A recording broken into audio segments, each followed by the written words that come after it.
শুনুন, খাবার গিলতে গিয়ে হঠাৎ করেই একটু অস্বস্তি হচ্ছে। মনে হচ্ছে কিছু একটা যেন আটকে আছে। আমি প্রতিদিনই এমন রোগী দেখি। কিছুদিন আগেই একজন ভদ্রমহিলা এলেন আমার কাছে, শরীর ক্লান্ত, দুর্বল।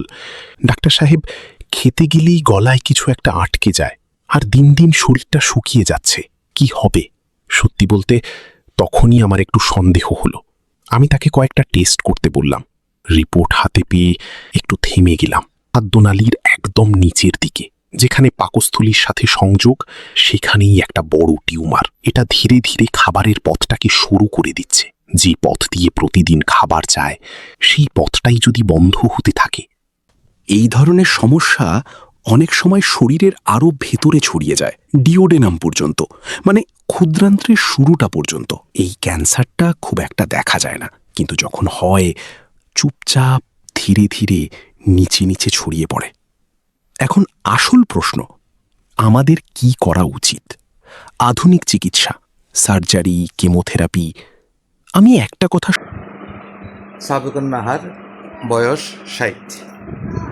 তো আসলে ওনার চিকিৎসা করতে গিয়ে আজকে দেখা গেছে যে ওনার 15/4 তারিখে আপনার ডিওডিয়ানামে, লোয়ার ডিওডিয়ানামে কার্সিনোমা অর্থাৎ ক্যান্সার শনাক্ত হয়েছে। কেমোথেরাপি দেওয়ার জন্য ওনাকে পরামর্শ দেওয়া হয়।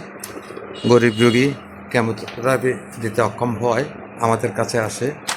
তো বর্তমানে উনি কোনো খাদ্য খাইতে পারতেছেন না। হ্যাঁ, অনেক সময় 6-7 দিন পর পর পায়খানা করে। সামান্য একটু সুজি এই যেতে খাবার খেতে পারে।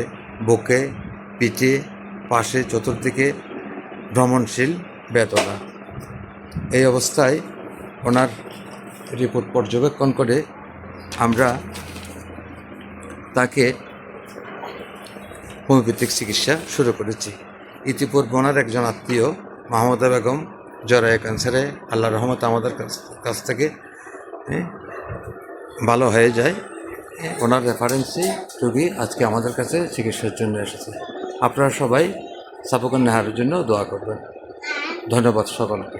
সব সময় বলি, রোগের সাথে লড়াই করতে হলে শরীর আর মন দুটোকেই শক্ত রাখতে হবে।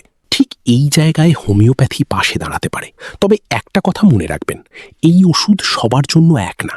রোগী বুঝে, লক্ষণ বুঝেই চিকিৎসা করতে হয়। আর সবচেয়ে ভালো খবরটা হলো, এই রোগীর ক্ষেত্রে এখনো ক্যান্সারটা দূরে ছড়ায়নি। মানে আমাদের হাতে এখনো সময় আছে, লড়াই করার সুযোগ আছে।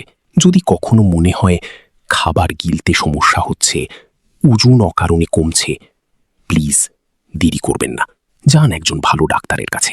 সময়টাই এখানে সবচেয়ে বড় ব্যাপার। আর হ্যাঁ, ক্যান্সার মানেই শেষ কিছু না। আমি নিজে দেখেছি অনেক মানুষই লড়াই জিতেছে। আপনিও পারবেন, আপনি একা নন।